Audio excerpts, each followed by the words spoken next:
सर्वात जास्त दुःख तर तेव्हा होतं जेव्हा आपल्यासमोर हे दूध पटापट पटापट उतू जातं. तर एकच मिनटं फक्त बाहेर गेले ते दूध डायरेक्ट पातेल्याच्या बाहेर येऊन मला शोधायला आलं होतं.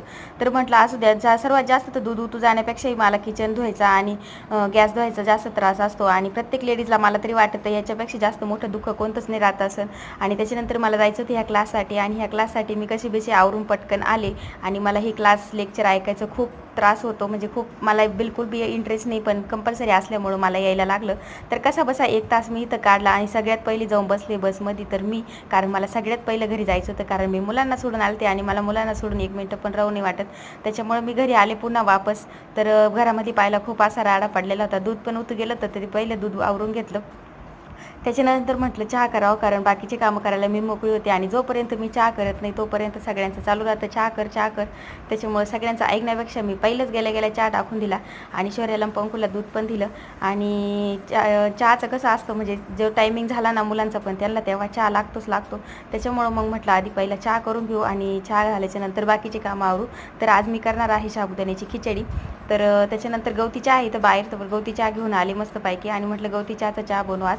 त्याच्यानंतर माझी नजर गेली या फुलांवर आणि जेवढे हे फुलं मला बघितलं पहिलं एक्साइटमेंट राहायची फुलं आणायची, तर आता मला तेवढी अशी आवड नाही राहिली. पण फुलं आवडतात मला, पण एक्साइटमेंट नाही आता जास्त जेवढी पहिली राहत होती तेवढी. तर त्याच्यानंतर आले आणि गवती चहा कट वगैरे केला आणि चहामध्ये टाकून दिला आणि चहा आता उकळून दिला आरामशीर. तर साबुदाणा भिजू घातलेला आहे. आज संध्याकाळी येणार आहे आकाश आणि आकाशला साबुदाणा वडे किंवा साबुदाण्याची खिचडी करायची, त्याला आहे उपवास.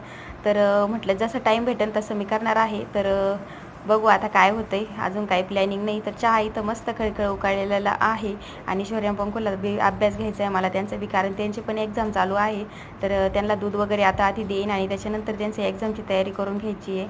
आणि आता त्यांना दूध दिलं पहिलं आणि नंतर आम्हाला पण चहा घेतला, कारण चहा पिल्याच्यानंतर थोडं डोकं बी बरं वाटेल. आणि संध्याकाळपर्यंत माझा सगळा मूड म्हणजे ऑफ होता, चेहरा पूर्ण पडून गेला होता आणि चहा पिल्याशिवाय काही पर्याय नव्हता. म्हटलं आता चहा पिऊन थोडं कामाला तर लागायच लागेल, कारण काम करून आणि मला अभ्यास घ्यायचा होता पोरांचा, कारण त्यांचा उद्या EVSचा एक्झाम आहे, एकाचा इंग्लिशचा आहे.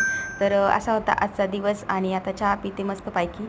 तर या सगळ्यांनी चहा प्यायला, चहा पिऊन थोडं हसू आले चेहऱ्यावर. तर चला भेटूया अशाच एका नेक्स्ट व्हिडिओमध्ये. तोपर्यंत बाय बाय सर्वांना.